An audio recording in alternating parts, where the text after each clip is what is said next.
만드는 언론 여긴 국민 라디오.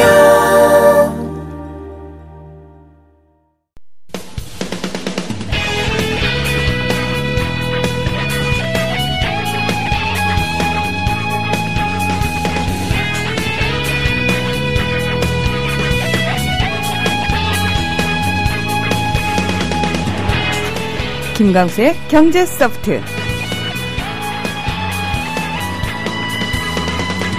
네, 여러분께서는 국민 라디오 프로그램 중에서 가장 수준 높은 프로그램에 오셨습니다. 제가 얘기를 하면서도 그 프로그램을 책임지고 계신 두 분 소개해드리겠습니다. 김광수 소장님 그리고 길경식 연구이사님 오늘도 변함없이 함께해 주셨습니다. 안녕하십니까? 네, 안녕하세요. 네, 안녕하세요. 개인적으로 제가 가장 부담을 많이 가지고 있는 프로그램입니다. 그러나 게스트 중에서 가장 온화한 미소로 가볍게 오시는 두 분이십니다. 네. 아니 심지어 지금 네. 댓글 게시판에 보니까 외국에서 경제학 공부를 하고 계신 분들도 이 프로그램을 통해서 많은 걸 배우고 있다고. 예. 그러니 우리 프로가 얼마나 어려운 프로예요. 아니, 처음부터 말씀드렸잖아요. 이게 대학원 과정이라고. 그분은 중국에서 석사를 하시는데 네. 학교 수업보다 그러게요. 경제 소프트 듣는 게 더 많이 이해에 도움이 된다고. 그러게요. 예. 저는 참 중국은 중국말 배우고 중국 가서 사업 기회나 이런 거 배우러 가는 배우기 위해서 유학을 가는 거지. 중국 가서 학문을 하기는 아직 조금 그렇지 않나요? 그렇진 않은 것 같은데요? 네, 중국에 워낙 똑똑한 사람도 많은 것 같아요. 인구가 워낙 많다 보니까. 그렇죠. 예, 수준이 굉장히 높죠. 학문의 수준이라는 게 사람 수로 결정나는 거 아니잖아요. 예. 우리 기리사님 네. 시원하게 머리카락을 자르셨어요? 곧 출가해야 될 것 같아요. 아니, 왜 떡두꺼비 같은 딸내미 네. 또 태어났는데, 네. 예. 잘생겼는지 어떻게 알아요? 본인 닮았다면서. 처음에는 아기가 태어나면 다 이렇게 다 비슷하게 생겼대요. 네. 그냥 남성, 여성의 구분보다 지금 신생아실에서는 장화시는 고양이 있잖아요. 네. 장화시는 고양이 아기로 별명이. 오, 정말요? 눈이 너무 커요. 너무 이만해가지고. 와. 그렇대요. 저 팔불출. 큰일 났어요. 자제가 안 돼. 막 좋으시죠? 네. 어떡해. 소장님 일찍 퇴근 좀 시켜주세요. 애 좀 보게. 예, 일찍 퇴근. 하여튼 우리는 일은 일찍 끝나죠. 일은 일찍 끝나죠. 예, 그러나 또 오늘도 이 시간에 여기 끌려와 계신다는 거. 또 이제 공부방. 그렇죠, 가신다는 거. 오늘 강남이니까 듣고 계신 분들도 강남에 오세요. 좀 이따 뵙겠습니다. 예, 저희도 광고 듣고 와서 본격적으로 이야기 시작해 보겠습니다. 안녕하세요. 아나운서 문희정입니다. 경제 어려우시죠? 저도 경제 프로그램을 진행하고 있지만 솔직히 이해하기 쉽지 않습니다. 그래도 전 믿는 게 하나 있습니다. 바로 김광수 경제연구소 경제시평인데요. 어려운 경제 문제의 본질을 알 수 있고요. 잘못된 경제 뉴스들을 가려보는 힘도 생긴답니다. 이미 많은 분들이 경제시평으로 경제를 보는 눈을 높이고 있다고 하는데요. 경제시평, 내 가족과 재산을 지키기 위해서 꼭 봐야겠죠? 대한민국 경제 전문가 김광수 소장님의 대국민 경제교과서. 지금 검색창에 김광수 경제연구소를 검색해보세요. 여보, 국민TV 조합비 이제 낼 때가 됐다고 하는구만요. 오, 그래요. 그 국민TV도 개국하고, 뉴스K도 하던지. 달달이 11,000원 내는 거 맞죠? 11,000원만 내지 말고 좀 더 혀. 이 새싹이 돋아날 때는 물을 충분히 줘야 하는겨. 아이, 근데 인터넷으로 하려니까 보통 어려워서 뭔. 공정 언론을 꿈꾸는 미디어 협동조합 조합원이 해야 할 일. 조합비 납입입니다. 매달 고정 납입 어려우신가요? 월요일부터 금요일까지 아침 9시부터 저녁 6시까지 서울 전화 3144-0933 3144-7737로 전화하세요. 사무국 요원들이 친절하게 안내해드리겠습니다. 서울 전화 3144-0933 또는 3144-7737. 여기는 진짜 언론, 미디어 협동조합입니다. 네, 여러분께서는 진짜 언론 미디어 협동조합 국민라디오 김광수의 경제소프트와 함께하고 계십니다. 우리 영혼까지 털려주마님께서 늘 잘 듣고 있습니다. 지난번 인천 이순신 프로젝트 모임에 나온 장발남입니다. 기리사님 잘생기셨더만요. 크크 하셨는데. 나쁘지 않아요. 근데 너무 이제 기대를 하고 보시면 실망하실 수 있어요. 저 웃으면 안 되는데 이 웃음이 자꾸 잘생기셨어요. 예, 훈남입니다. 훈훈합니다. 근데 저는 그 기리사님 네. 웃으실 때가 너무 귀여우셔가지고요. 그런가요? 그 상대방을 무장 해제시키는 웃음이라고 혹시 들어보셨어요? 와이프가 절대 밖에 나가서 눈썹 치지 말라고 그렇게 얘기를 하는데 왜 이렇게 저만 보면 웃으셔요? 웃기게 생기셨나 봐요. 제가요? 이 사람이 지금.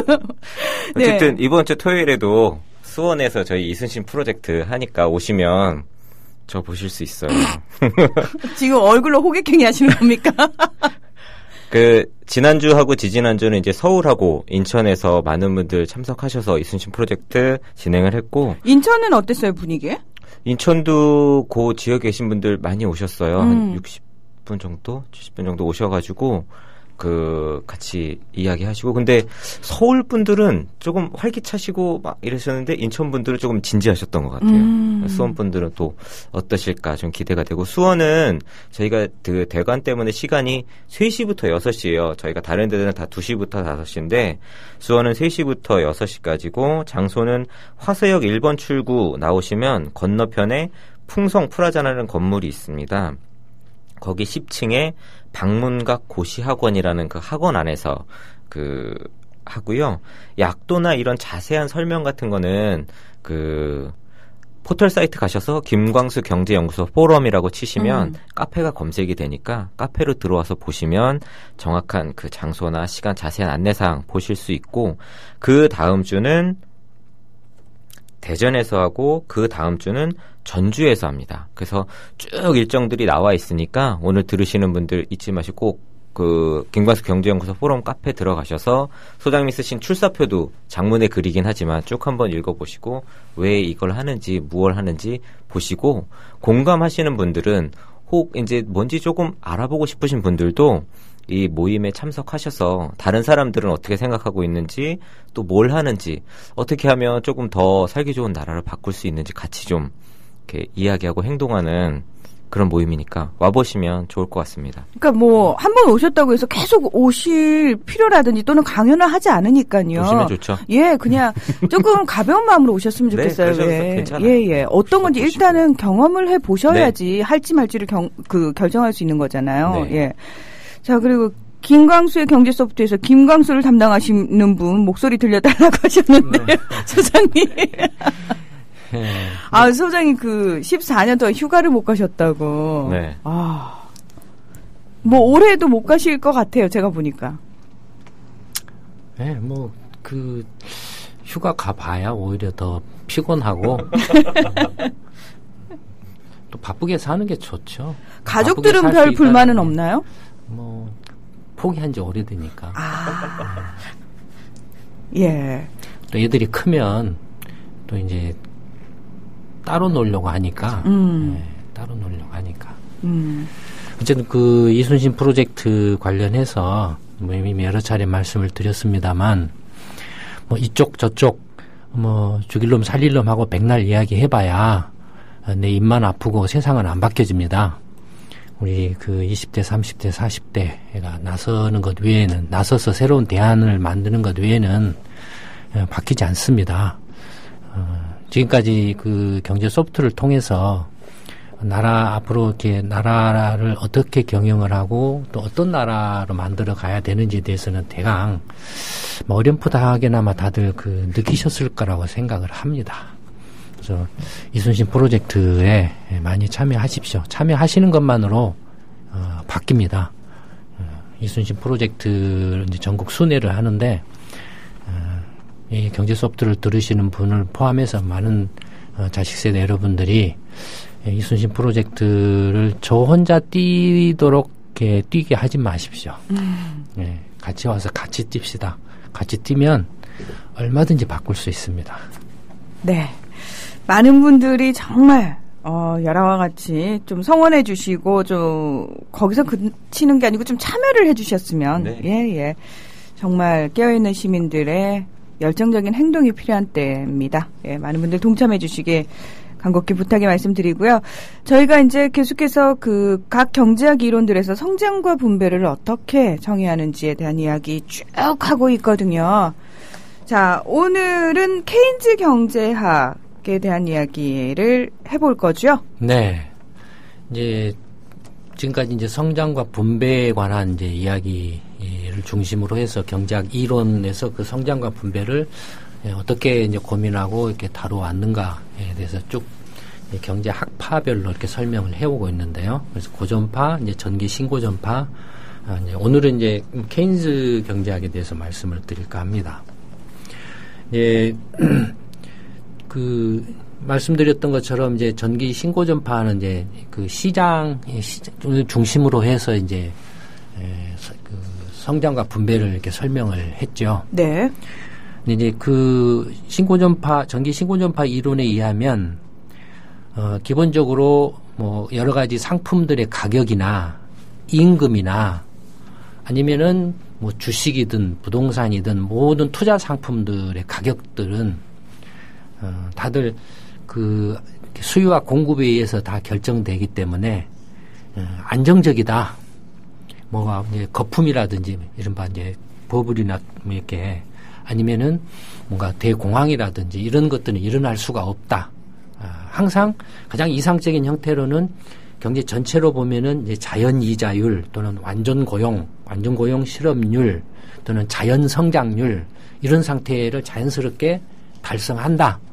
그런 게 그게 이제 전기 신고전파의 주장이었죠. 네. 근데 실제 현실은 이제 그렇지 않았죠. 많은 이제 공황들이 계속 일어나서 경제가 혼란에 빠지고 주가가 폭락하고 뭐 부동산 가격이 폭등하거나 폭락하고 하는 혼란들이 많이 일어났죠. 특히 이제 1930년대 이제 대공황 때에는 이제 정말로 이제 1920년대 말에 이제 주가가 이렇게 폭락하면서 시작된 이제 대공황 때는 말할 수 없는 이제 혼란에 빠졌죠. 근데 그 당시만 해도 경제 정책이라는 개념 자체가 거의 없었어요. 그 당시만 해도 전기 신고전파의 경제학적 이론의 틀에 틀 안에 있었기 때문에 모든 것은 어쨌든 간에 시장이 자연스럽게 해결해주고 문제가 생기는 것은 그것은 정부가 쓸데없이 간섭하거나 중앙은행이 쓸데없이 돈을 막 찍어내거나 통화정책을 무리하게 하기 때문에 그런 부작용이 생긴 거다라고 이렇게 이제 오히려 배제를 했었죠. 근데 이제 1930년 대공황이 일어나고 나니까 이제 그야말로 전기 신고전파 경제학자들 입장에서는 너무나 당황스러웠겠죠. 자기들의 주장대로 하면 이런 상황이 일어나면 안 되는데. 안 되는 거죠. 그렇죠. 예. 이제 일어나서 이제 혼란에 빠졌죠. 근데 케인즈 경제학이 이때 이제 탄생을 했는데, 케인즈는 이 대공황의 원인을 이제 뭘로 봤냐면은 수요 부족으로 봤습니다.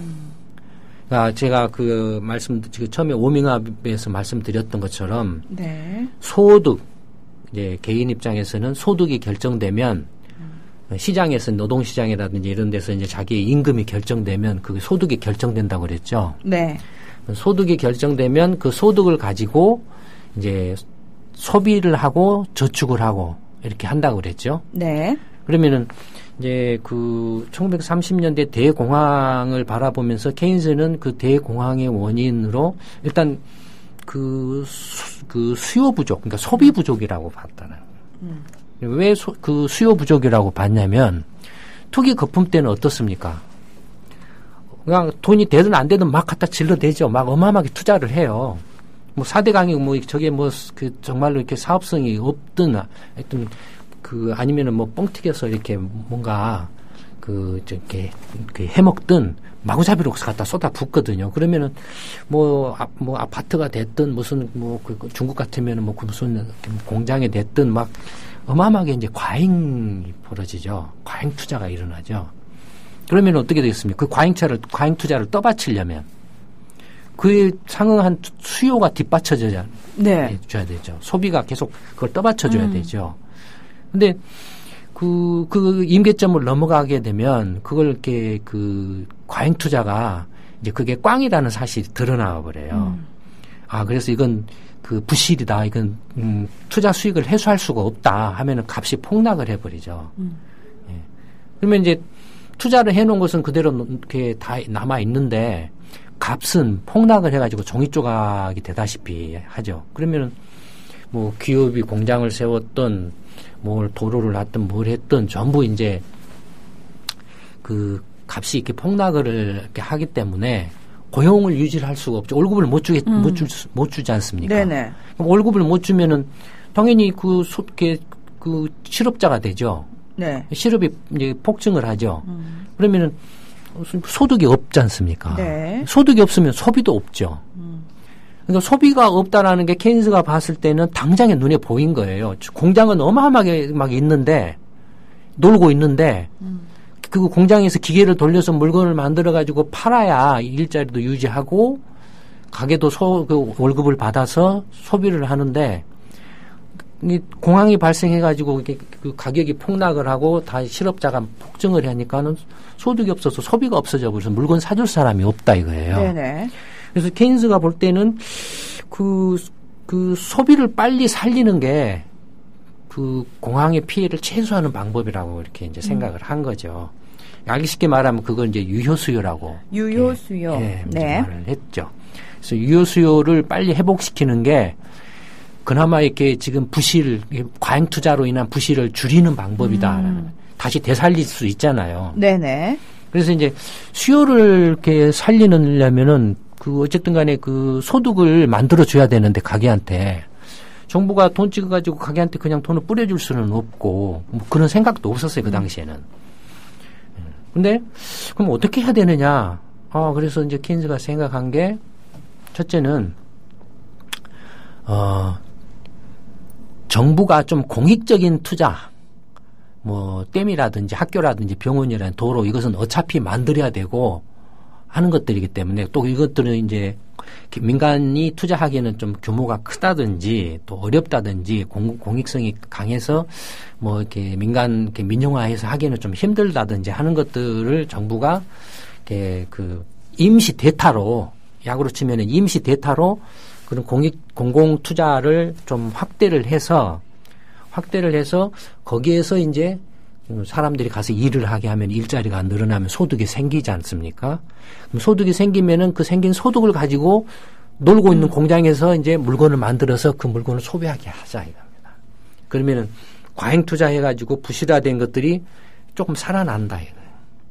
그래서 이제 그 궤도에 올라가면 조금 이제 회복되기 시작하면은 자체적으로 이렇게 다시 이제 정상적으로 그 기업이 고용을 늘리고 그래서 이제 소득이 생겨나면 또 소비를 늘리고 이렇게 돌아가면서 이제 다시 정상으로 돌아간다 이거예요. 그러니까 그 케인스가 말하는 그 공공 투자는 임시 대타예요. 임시. 그러니까 단기적으로만 탁 들어와서 민간 부분에서 이제 그 정상적으로 회복되면은 빠져나가는 그런 거죠. 그러니까 케인스에서 말하는 그러니까 케인스 경제학은 기본적으로 이제 시장이 실패. 그러니까 성장이 안정적으로 한 게 아니라 이렇게 성장이 이렇게 이게 투기 거품이 꺼져가지고 대공황이 발생해서 완전히 그냥 파국에 직면하는 그런 상황이 발생하는 걸 전제로 해서 이제 나온 거죠.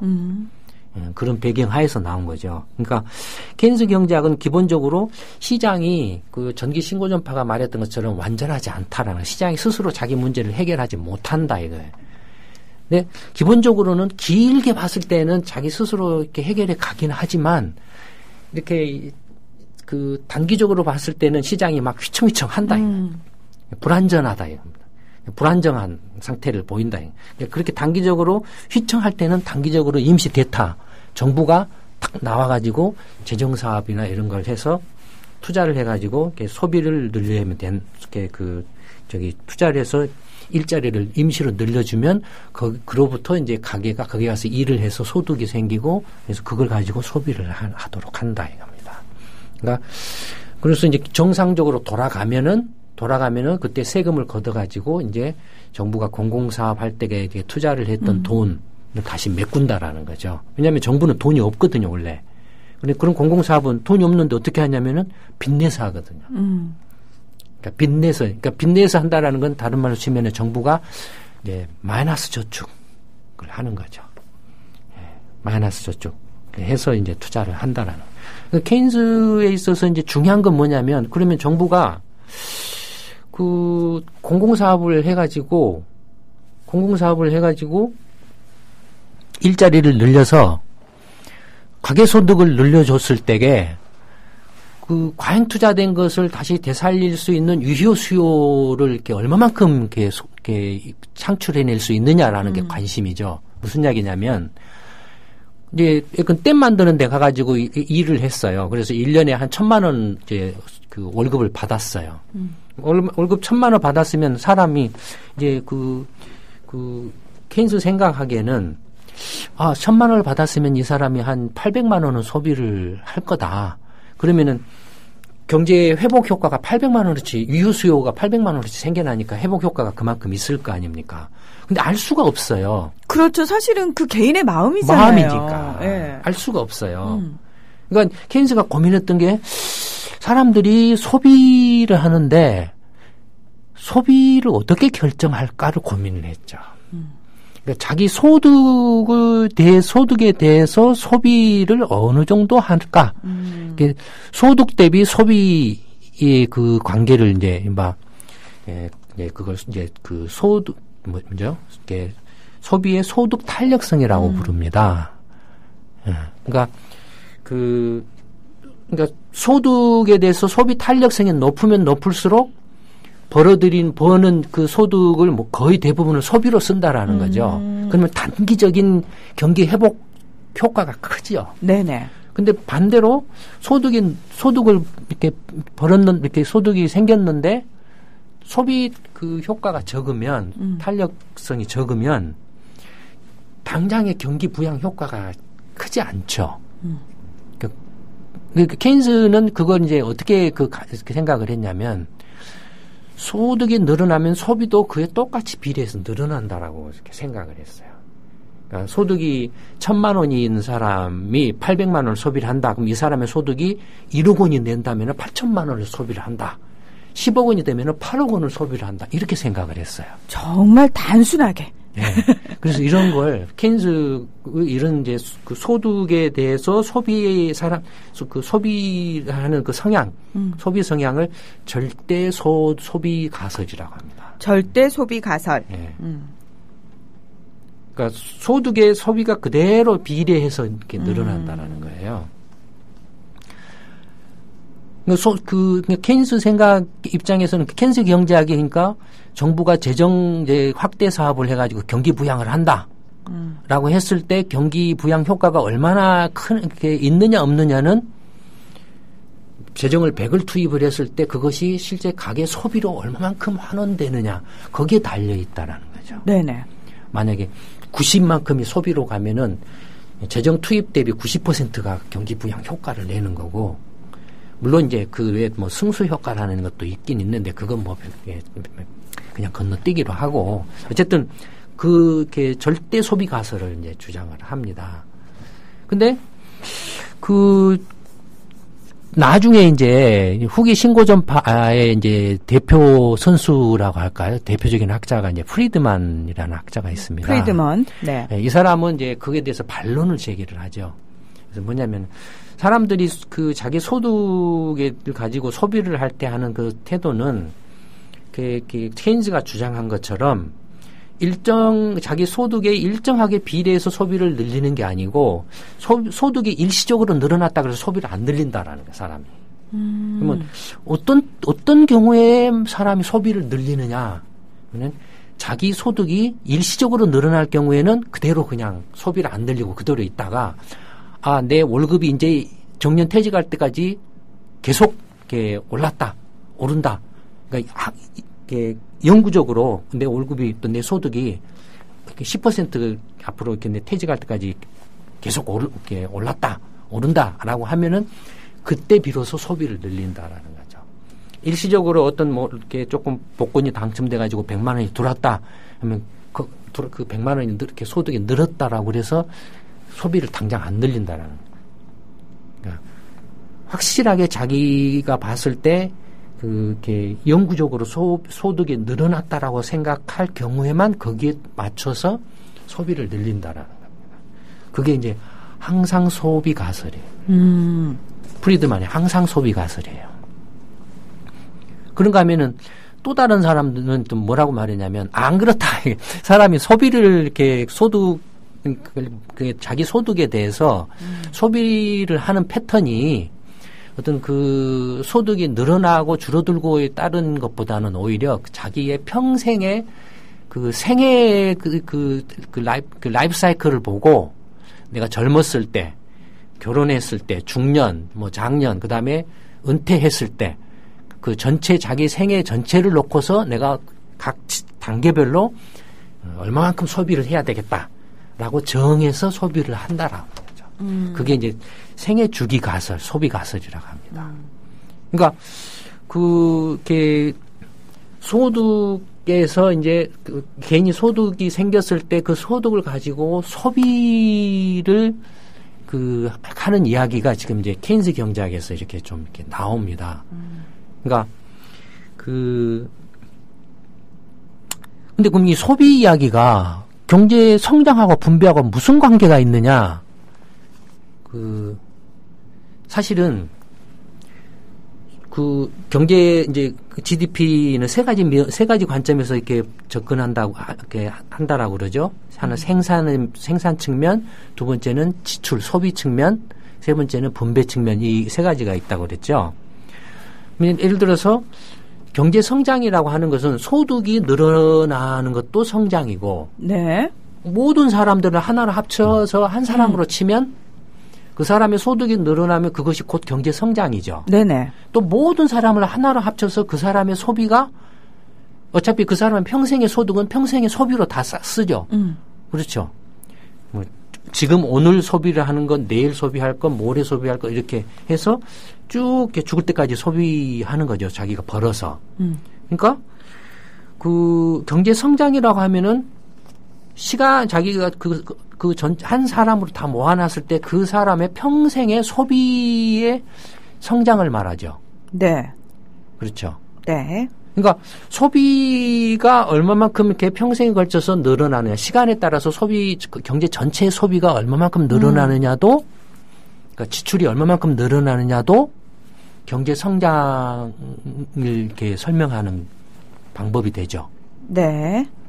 그러니까 오늘날은 GDP를 어떤 면에서 주로 설명을 하죠? 이 소비 지출 면에서 설명을 하죠. 네네. 가계 소비가 얼마 어떻고, 기업 투자 소비가 어떻고, 정부 소비가 어떻고, 뭐 이렇게 이제 해외 부문의 소비가 어떻고, 뭐 이런 식으로 이렇게 하죠. 그러니까 경제 성장이라는 면에서 봤을 때 그 경제 성장이라는 것을 설명하는 한 방법으로 이렇게 소비를 이렇게 가지고 설명을 하려고 한 거라는 겁니다. 근데 문제는 뭐냐면 소비를 가지고 경제 성장을 이야기하기가 조금 애매해요. 좀 이렇게 난해하다 할까 좀 이렇게 접근하기가 좀 이렇게 좀 쉽지가 않아요. 예를 들어서 오늘 소비하고 내일 소비하고 모레 소비하고 일주일 후에 한 달 후에 6개월 후에 1년 후에 소비가 이렇게 쭉 이제 시간에 따라서 이렇게 흘러가지 않겠습니까? 네. 그러면 오늘 내가 소득이 100인데 이 100에 대해서 오늘 내가 60만큼을 소비를 했다. 그러면 내일은 내가 소득이 뭐 역시 100인데 내일은 80으로 소비가 늘어날 수 있죠. 네. 그다음에 일주일 후에는 그것이 뭐 70으로 줄어들 수도 있어요. 그러니까 왔다 갔다 변해요. 네. 소비가 변해요. 근데 이 소비를 가지고 이렇게 경제 성장을 설명하기가 참 게 쉽지가 않아요. 소비를 가지고. 분명히 그 30년대 대공황은 케인즈가 볼 때 과잉 투자로 인해 가지고 투기 거품위에서 과잉 투자가 일어나고 그로 인해서 이제 부실화됐다 이거예요.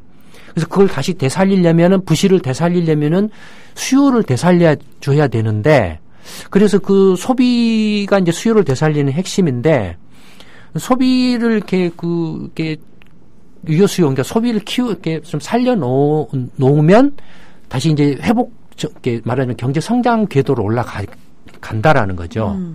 단기적으로는 경제 성장이 이렇게 불안정하게 막 그 공항이 발생해서 휘청거리긴 해도 정부가 임시 대타로 들어와 가지고 소비를 조금 떠받쳐주는 역할을 하면 네. 이게 장기적으로는 이렇게 조금 불안정한 단기적으로는 불안정할지라도 장기적으로는 안정적인 성장을 가능하다라고 이렇게 생각을 한 거예요. 근데 얘기 들으면서 드는 의문점이요. 네. 정기 신고전파에서야 이제 정부의 역할 자체를 아예 빼버렸으니까 가계와 기업만 생각하면 되는데 케인즈 경제학에서는 정부라는 게 들어와 버렸단 네. 말이죠. 네. 근데 아까 분명히 말씀하시기를 정부가 공공사업을 통해서 일자리 창출을 하면서 네. 유효 수요를 늘리는데 말 그대로 그 공공사업을 하기 위해서 정부는 마이너스 저축을 네. 한다고 말씀을 하셨거든요. 네. 그러면 설사 가계의 모든 총합이 소비가 늘어날지라도 정부의 마이너스 저축이 같이 늘어나게 되면은 결국 이게 가계 빚으로 떠안게 되는데 네. 나중에 경제가 정상 궤도로 올라와 가지고 성장을 하게 되면 세금으로 그 빚을 갚는다 이거죠. 그렇죠. 그렇게 되면은 다시 소비에도 영향을 줄 네. 수밖에 그러니까 없는 상황이 되잖아요. 케인즈 경제학은 기본적으로 전기 신고 전파하고 똑같아요. 차이가 있다면 어디만 차이가 있죠? 임시 대타만 차이가 네, 있어요. 임시 대타로 정부가 들어온다는 거잖아요. 그 부분만 차이가 있어요. 그러니까 장기에 있어서는 전기 신고 전파가 똑같습니다. 똑같아요. 그러면 임시 대타로 들어와서 단기에 경제 성장의 불안정을 메꿔주기 때문에. 그 메꿔주고 다시 빠지는 건가요? 네, 빠지기 때문에. 메꿔주기 때문에 다시 정상적으로 장기적으로는 안정적인 성장 궤도로 간다. 그러니까 같아요. 그러니까 그 전기 신고 전파하고 케인즈 경제학의 차이는 단기에 있어서만 차이가 있을 뿐이지 장기에 있어서는 전기 신고 전파가 똑같습니다. 같아요. 근데 아까 말씀드렸던 것처럼 그러면은 소비를 하고 성장 간의 관계를 설명을 해야 되는데 그렇게 설명을 안 해요. 어떻게 설명을 하냐면 거기서 이제 이렇게 아이디어를 냅니다. 어떤 아이디어를 내냐면 여러분들 오늘 이제 그 소득의 100이 지금 있어요. 있으면은 지금 내가 80을 소비를 하고 20을 저축을 하죠. 네. 이 저축은 뭐죠? 투자로 이어지는 부분이죠. 기업에 대한. 저축은 투자로 이어지죠. 네. 근데 이 개인 입장에서 보면 네. 가계 입장에서 보면 저축은 뭐 때문에 저축을 하죠? 미래의 소비를 확보하는 거죠. 미래 소비죠. 네. 미래 소비죠.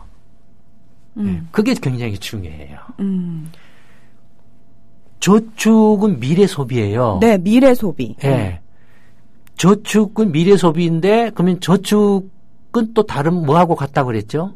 경제 성장은 투자가 늘어나는 거니까 투자하고 같다고 그랬죠. 네. 그러니까 미래 소비를 직접 이야기하지 않고 저축이나 투자를 가지고 이야기를 하면 된다. 경제 성장을 설명하는데. 제일 첫 시간에 이제 설명했던 걸 여러분이 약간 복기를 시켜 보시면은 이 부분이 이해가 될 것 같아요. 맞아요. 네. 그래서 오밍업을 했죠. 맞습니다. 예. 그러니까 첫 시간에 그렇게 말씀을 하셨거든요. 소득이 소비와 저축으로 나뉘는데 저축이라는 건 가계 입장에서 보면 결국 미래의 소비다. 소비. 예. 그렇죠. 근데 이게 곧 투자로 이어지는데 투자가 늘어난다는 건 경제가 성장한다는 의미다라고 설명을 그렇죠. 해주셨거든요. 예. 그러니까 그 경제 성장을 이제 이야기하는데 소비를 가지고 설명하기가 좀 애매하니까 네. 그걸 이제 그 소득은 소비와 저축으로 나눠지고 저축은 미래 소비이기 때문에 그래서 경제 성장을 직접적으로 소비를 가지고 설명하기보다는 저축을 가지고 또는 투자를 가지고 설명을 하는 그게 훨씬 더 이제 직관적이고 이해하기 쉽고 알기 쉽게 설명하기가 쉽다라는 거죠. 네. 그렇게 바뀌어집니다. 근데 이제 이제 이야기로 넘어가기 전에 케인즈가 아까 이제 유효 수요 이야기를 했는데 네. 그래서 정부가 들어와서 재정 사업도 하고 정부가 이제 금융 정책 그걸 이제 통해서 돈을 많이 푼다든지 아니면은 이제 금리를 낮춘다든지 해서 이제 적극적으로 기업이 이제 부실이 늘어났으니까 은행에 이제 빚을 많이 갚아야 되잖아요. 네.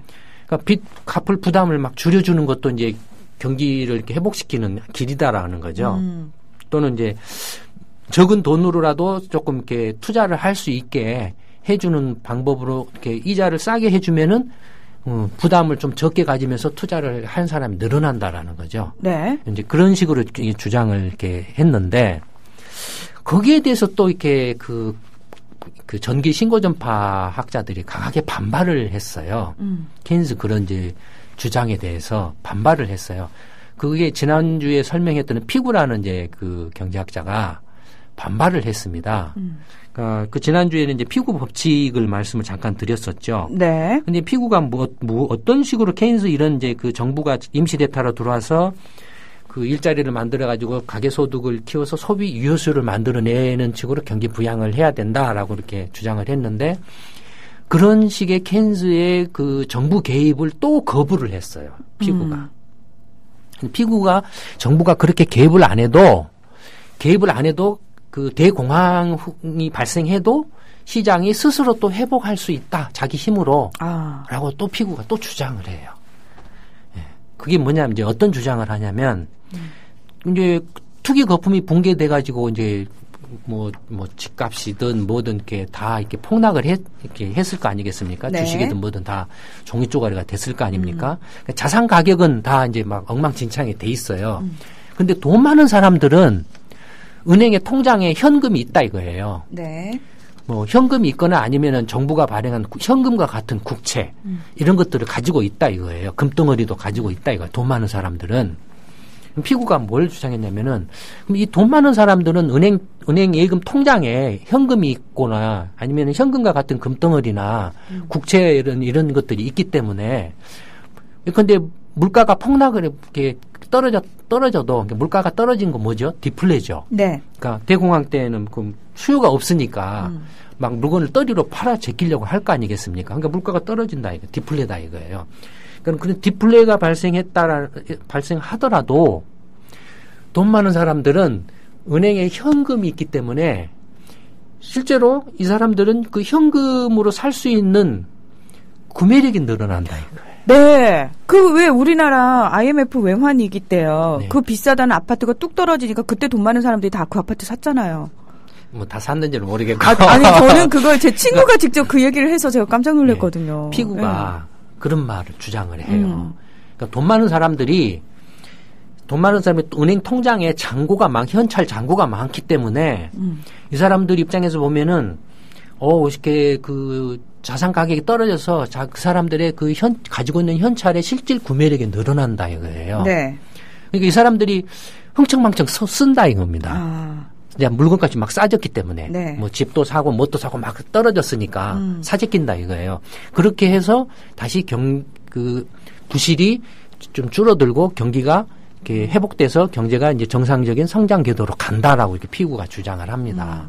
이걸 피구의 실질 잔고 이론이라고 합니다. 근데 이 실질 잔고 이론을 다른 말로 이제 피구 효과라고도 해요. 이걸. 그 뭐냐면 지금 이제 그 오늘날에는 이걸 어떤 걸로 표현하면 웰스 이펙트라고 하죠. 자산 효과 내지는 부의 효과 이런 말을 하는데, 그러니까 내가 아파트를 하나 가지고 샀는데 아파트 값이 올라간다 이거예요. 3억 원을 주고 샀는데 5억 원 올랐다 이거. 내가 부자 됐다고 3억 원대는 소비 안 하던 소비를 5억 원 올라갔으니까 기분 좋아가지고 가서 외식을 한다 이거예요. 네. 이게 웰스 이펙트예요. 그러니까 피구는 그 반대의 이야기를 했죠. 떨어졌을 때 돈 많은 사람들이 현금 오히려 구매력이 늘어난다. 실질 구매력이 늘어나서 소비를 더 많이 해서 그래서 경기가 다시 정부가 개입을 안 해도 지가 알아서 회복한다라고 이렇게 주장을 한. 근데 대공황 때는 거의 설득력이 없었죠. 이런 주장들이. 그러니까 신고전파가 완전히 기가 죽어버렸기 때문에. 그래서 이제 그런 식으로 이렇게 좀 주장을 이렇게 했는데, 이제 경제 성장과 저축 투자 이론으로 이제 본격적으로 이제 들어와서 케인스가 이렇게 이야기를 하니까 케인스 이야기를 조금 더 이렇게 아까 말씀드렸던 것처럼 그 경제 성장하고 소비를 좀 원활하게 부드럽게 연결시키는 수단으로 방법론으로 저축 내지는 투자하고 성장 간의 관계를 이제 연구를 합니다. 케인스의 이제 똘마니들이 예. 케인스가 이제 케임브리지 대학 거두거든요. 그러니까 케임브리지 학파예요. 그러니까 케임브리지 학파의 이제 그 후계자들이 이제 경제 성장에 대해서 이제 케인스 경제학을 바탕으로 해서 이제 좀 경제 성장을 안정적으로 하기 위해서는 정부 역할이 어쩔 수 없이 불가피하다라는 그런 주장을 하기 시작합니다. 그리고 대표적인 그 사람들이 누구냐면 이제 헤롯 도마라는 사람이 있습니다. 그러니까 헤롯이라는 경제학자하고 도마라는 그 경제학자가 이제 둘 다 케임브리지 대학 케임브리지 학파 사람들이에요. 근데 이 사람들이 이제 그 둘 다 거의 비슷한 이야기를 합니다. 그래서 이제 이 사람들이 말하는 경제 성장 이론을 헤롯 도마 모델이라고 합니다. 이 사람들은 뭐라고 주장을 했냐면은 경제 성장을 결정짓는 것은 저축 성향하고 자본 축적률이다라는 거죠. 그러니까 그 저축 성향이나 자본 축적률은 그러니까 저축 성향이 높으면 높을수록 사람들이 현재 소비를 줄이고 미래 소비를 늘리려고 말하면 저축을 많이 한다라는 거죠. 네. 그러니까 투자를 많이 그러면 투자가 늘어나겠죠. 그러니까 투자가 늘어나면 당연히 경제가 성장한다 이거예요. 네. 그다음에 그 자본 축적률도 높아지면 높아질수록 자본 축적률이 높아지니까 뭐 경제 전체로 뭐 도로라든지 철도라든지 여러 가지 인프라라든지 아니면 기업의 설비 투자라든지 이런 것들이 많이 늘어나면 이렇게 많이 쌓여 있으면 쌓여 있을수록 또는 많이 늘어나면 늘어날수록 역시 그 자체로 그것이 경제 성장이다. 왜냐하면 투자가는 곧 경제 성장이니까. 이게 이제 헤롯 도마가 주장한 거예요. 그러니까 이 사람들은 경제 성장의 그 근원적인 동의는 뭐냐면은, 그 저축률입니다. 저축률과 자본 축적입니다. 그래서 이제 이 사람들 이론을 좀 적용하면 후진국 같은 경우는 돈이 없잖아요. 네. 그러니까 저축을 못 하죠. 네. 그러니까 저축 장려 운동을 하면 경제 성장할 수 있다라는 이야기가 되죠. 한국도 그랬잖아요, 예전에. 예전에 그래서 굉장히 저축 이자율이 높았잖아요. 예, 이자율 높게 매기죠. 네. 그러니까 경제 성장을 그러니까 그 경제 성장 초기 단계에 있는 후진국의 경우에는 경제 성장을 촉진하려면은 이자율을 높게 매겨서 저축을 많이 유도를 해서 그 투자를 늘려야 된다 이겁니다. 그러니까 그 지금 소장님 말씀하신 것처럼 네. 그 경제 성장이 어느 정도 되어 있는가 그 나라 수준에 따라서 이 이론이 적용될 수 있는 수 있죠. 그렇겠네요. 네. 네. 근데 또 그런 개도국이나 후진국의 경우에는 경제 성장을 촉진하려면 어떻게 하게 됩니까? 민간은 저축할 여력이 없어요. 네. 그러면 어떻게 하죠? 정부가 마이너스 저축을 네, 빚을 내 가지고 이렇게 투자를 해서 경제 성장을 촉진할 수 있다 이겁니다. 그러니까 이런 것들이 이제 이런 1930년대 40년대 나온 이론들이에요. 그러니까 이런 이론들을 바탕으로 해서 이제 그 후에 뭐 후진국이나 개도국들이 경제 성장 초기 단계에서 이런 정책들을 하죠. 실제 우리나라에서도 했었고. 예. 예. 이게 이제 이른바 이제 그 케인스 학파의 이제 경제 성장 모델입니다. 그러니까 저축이나 투자를 가지고 이렇게 성장을 설명을 한 거죠. 근데 이 이론이 나오고 난 후에 이제 그 이른바 신고전파라고 할에 속한다라고 해야죠. 이 쿠즈네츠라는 사람이 실증 문제 분석을 합니다. 물론 이 사람은 이제 그 계량 경제학자인데 네. 그러니까 지난번에도 얼핏 말씀을 드렸는데 네. 쿠즈네츠는 사는 경제학자는 이제 미국의 GDP 통계를 확립한 사람이에요. 그러니까 그 1930년부터 미국 GDP 통계가 나오는데 이 사람의 공이 굉장히 큽니다. 그 통계를 작성하는 방법들을 이 사람이 다 이렇게 정립을 했어요. 근데 이제 쿠즈네츠가 뭘 했냐면은 1910년대 초반부터 1940년대 후반에 걸쳐서 한 40년 가까이의 이제 그 소득 분포의 변화를 이렇게 실증 분석을 했어요. 이 쿠즈네츠라는 사람이 이제 조사를 해봤더니 놀랍게도 그 초창기에는 1910년대 초창기에는 예를 들어서 상위 10%의 소득 계층이 그러니까 부자 계층들이죠. 부자 계층들이 전체 가계 전체 소득의 한 45% 내지 50% 절반가량을 차지했다 이거예요. 전체 소득의 상위 10%가. 근데 1940년대 오니까 그 상위 10%가 그 가계 전체 소득에서 차지하는 그 비중이 35%에서 한 40%로 줄었다 이겁니다. 그 쿠즈네츠가 이렇게 실증 조사를 해보니까. 근데 그 사이에 미국 경제가 어땠냐면은 경제 성장을 했어요. 그래서 이 사람이 이제 그 주장이 뭐냐면, 이 실증 분석을 통해서 이 사람이 이렇게 나름대로 이렇게 느낀 게 뭐냐면, 경제 성장 초기에는 그 상위 소득 계층하고 하위 소득 계층 간의 양극화가 확대되는 모습을 보이다가 경제가 이제 점점점 성장 궤도에 올라가서 본격적으로 성장을 하기 시작하면은 그 소득 격차가 줄어들더라는 거죠. 그러니까 이른바 종 모양으로 이렇게 나타난다라는 겁니다. 그러니까 이건 뭘 말하냐면은 전기 신고 전파의 경제 성장이 안정적으로 이렇게 수렴한다, 일정 수준에 수렴한다는 이야기를 증명해 준 거나 마찬가지죠.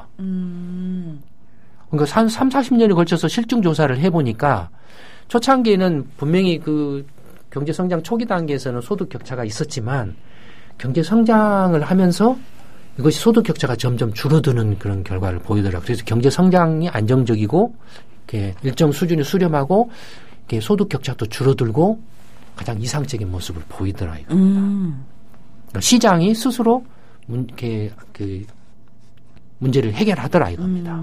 그러니까 이것이 이제 그 후기 신고전파의 탄생을 알리죠, 이런 것들이. 그러니까 이 쿠즈네츠라는 사람이 그렇게 이제 주장을 이렇게 하니까 실증 분석 결과로 가지고 이제 주장을 하니까 이제 1950년에 이제 그걸 바탕으로 해서 이제 경제 성장 이론을 후기 신고전파에서 경제 성장 이론이 나옵니다. 네. 이제 이 솔로우하고 스완이라는 사람이 이제 똑같은 이야기를 동시에 해요. 비슷하게. 그래서 이걸 이제 솔로우 스완 모델이라고 합니다. 근데 이 솔로우 스완 모델은 뭐냐 하면은 이 사람들도 역시 아까 이제 그 헤롯 도마의 성장은 저축률과 이렇게 자본 자본이라 그랬죠. 네. 근데 이 솔로우 스완은 경제 성장을 결정하는 요인이 뭐냐면 그 자본, 그 다음에 노동, 저축률, 이거라는 거죠. 그 다음에 장기적으로는 기술, 이 세 가지가 경제 성장을 결정한다라는 겁니다. 그러니까 헤롯 도마의 경우에는 저축 성향과, 그러니까 극단적으로 이야기하면 자본 축적이 성장을 결정하고, 그 다음에 이 솔로우 스완의 경우에는 세 가지입니다. 성장률을 결정하는 게. 첫째는 자본. 예. 이 헤롯 도마가 똑같이 자본이 있고, 네. 헤롯 도마에서는 없었던 노동. 예, 노동이 있고, 그 다음에 기술. 예, 이것이 추가가 됩니다. 그런데 이 헤롯 도마 모델이나 솔로우 스완 모델을 뭐라고 부르냐면 외생 성장 모델이라고 부릅니다. 외생 성장 모델이라고 불러요. 외생 성장 모델. 네. 이걸 이제 이해를 해야만 사실은 이 사람들의 성장 모델 이론을 이해할 수 있습니다. 근데 이 사람들의 이론들은 전부 수학이에요. 굉장히 어려워요. 일반 사람들이나 경제학을 전공한 사람들도 이쪽 분야를 전공한 사람들도 정말로 골 뽀개질 정도로 수학을 하지 않으면 이해할 수가 없는 대목입니다. 이런 부분들이. 근데 이제 하실 건가요, 여기서? 근데 그 이야기는 이제 제가 이제 이제 최대한 알기 쉽게 설명만 해드리죠. 근데 외생 성장 모델, 왜 이 헤롯 도마나 솔로우 스완 헤롯 도마는 이제 케인지안이고, 네. 솔로우 스완은 후기 신고전파입니다. 네, 후기 신고전파. 네. 근데 이제 이 사람들의 모델을 왜 외생 성장 모델이라고 하냐면, 경제 성장을 결정하는 변수는 외생육 변수더라는 거죠. 그럼 도대체 뭐가 외생 변수고 뭐가 내생이냐? 아마 그 지난번 투자 어떻게 할 것인가 강연에 오신 분들은 어느 정도 이해를 하실 겁니다. 자, 다시 한번 그 시장으로 돌아가 보겠습니다. 시장에서 결정되는 건 내생이고, 네. 시장에서 결정하지 않는 건 다 외생이라고 생각하시면 됩니다. 그러면 시장에서 결정되는 건 뭐죠? 첫째는 내 월급이 결정되죠. 네. 노동시장에서 내 그 노동의 수요와 공급에 의해서 내 연봉, 말하자면 내 소득이 결정되죠. 그러니까 내 임금이 결정된다. 소득이 결정되고, 그건 내생이죠. 시장에서 결정되니까 내 소득은. 그 다음에 내가 그 소득에서 소비를 지금 얼마를 할 거냐, 소비를 결정하는 것도 내생이죠. 네. 내가 소비를 결정하면은 그 가격이 결정나죠. 시장 가격이 결정나죠. 네. 근데 사실은 그 완전 경쟁 이야기를 했었죠. 신고전파에서. 그러니까 모든 사람은 결국에는 그 모든 사람들이 다 그 소비를 결정하면은 그것이 곧 가격을 결정하는 것이 되지만 또 역으로 보면은 가격은 모든 사람한테는 주어진 거다. 자기가 네. 손댈 수 없는 거다. 그러니까 어느 누구도 가격에 영향을 미칠 수 없어야 없다. 한다. 예. 예. 없다라고 이렇게 말씀을 드렸죠. 네네. 예. 그러니까 내가 시장에서 개인이 결정하는 것은 자기의 시장에서 주어진 그 결정된 가격에 대해서 자기 소비량을 결정하는. 예를 들어서 이제 뭐 어떤 그 옷을 몇 개를 살 거냐 하는 그 양을 결정한다. 기업은 또 뭘 결정한? 자기가 얼마만큼을 생산할 그 가격 생산량을 결정. 이것만이 내생 변수입니다. 나머지는 다 외생이에요. 그럼 예를 들어서 투자는 왜 내생일까요? 외생일까요? 투자는 외생. 왜냐하면 아무것도 없어요 지금. 아무것도 없는데 우리 문화원서가 이렇게 잠을 자다가 갑자기 꿈을 꿨어요. 꿈을 꿨는데 기발하는 아이디어가 팍 떠올랐어요. 아무것도 없어요 지금. 아무것도 없는데 기발하는 아이디어가 올라가지고 내가 이걸 사업을 하면 떼돈을 벌겠다 해가지고 사업을 해서 기업을 하나 차려요. 아무것도 없는 상태에서 기업을 차려요. 기업을 차려서 돈을 빌리든지 주식을 발행하든지 돈을 조달해가지고 뭐 하죠? 투자하죠. 그러니까 사업을 한다는 것은 가치가 생겨나는 거죠. 네. 투자는 그래서 외생이죠. 시장에서 시장이 결정하는 게 아니죠. 예. 기업가 혁신이죠. 기업가 정신이죠. 그러니까 투자는 외생이에요. 그러니까 아까 헤롯 도마 모델에서 성장을 결정하는 건 자본 축적, 투자죠. 네. 예. 그러니까 외생 성장 모델이에요. 솔로 수합 모델도 자본, 노동, 그다음에 기술 이게 그랬죠. 자본 분명히 투자니까 이게 외생이죠. 그러면 노동은 또 어떻게 될까요? 지금 이제 100명이 있어요. 시장에. 네. 근데 100명에도 1년 후에도 100명이면 그대로잖아요. 근데 1년 후에 200명으로 늘어났어요. 그럼 어떻게 되죠? 사람 늘어난 건 시장이 늘린 거 아니죠. 네. 이것도 외생이죠. 그러니까 노동력이 늘어난 것도 외생이죠. 그다음에 기술도 지금 현재 상태는 기술이 없어요. 없는데 하다가 이렇게 1년 후에 보니까 새로운 기술이 생겨났어요. 시장이 만든 게 아니고 과학자나 이런 사람들이 자다가 번뜩 해가지고 기술이 생겨난 거예요. 네. 이것도 외생이에요. 그러니까 외생 성장 모델. 그러니까 지금 제가 그 여러분들한테 굉장히 중요한 걸 하나 설명해 드렸습니다. 경제학 공부를 하는 데 있어서 이 시장에서 결정되는 것은 내생이고, 그러니까 무엇이 내생 변수고 어떤 것이 외생 변수인가를 구별해야 할 줄 알면은 경제학의 사실 절반을 공부했다라고 해도 과언이 아닙니다. 이걸 이해를 해야만 사실은 지금 경제 성장 이론이나 피케티 이야기도 이해할 수 있습니다. 일단 네. 오늘 이제 솔로 수완 모델에 대해서는 제가 구체적으로 이렇게 설명은 안 해드렸는데 솔로 수완 모델은 제가 다음 주에 마지막 이제 피케트 이야기까지 이제 마무리 지으면서 네. 말씀을 드리도록 하죠. 근데 오늘 굉장히 그 중요한 대목을 하나 말씀 드렸는데 다음 주에 물론 말씀을 드리겠지만 예고편으로 제가 현실과 이론의 한국 경제라는 저 연구소에서 이제 10년 전에 3D로 3권의 책을 냈다라고 말씀을 드렸죠. 네. 이 솔로 수완 모델을 가지고 제가 이렇게 실증 분석을 그 책에다가 해놓은 걸 이렇게 써놓은 게 있습니다.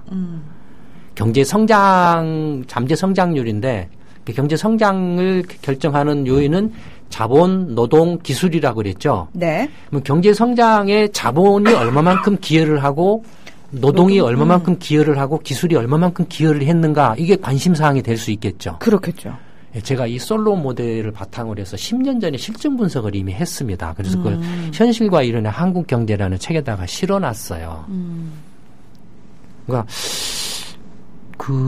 저는 피케티의 이상이죠. 벌써 10년 전에 했어요. 그러게요. 예, 소장님. 야. 네, 시간이 다 됐네요. 네. 자, 궁금하신 분들은 우리 소장님의 책을 좀 미리 찾아보시는 것도 굉장히 도움이 많이 될 것 같습니다. 오늘 한 이야기 쉽지 않습니다. 예. 저는 오늘도 변함없이 열심히 필기를 해가면서. 근데 굉장히 훌륭한 학생이에요. 그런가요? 예. 아우, 소장님, 어떻게든 따라가기 위해서 노력하고 있습니다. 좀 가련히 봐주십시오. 예.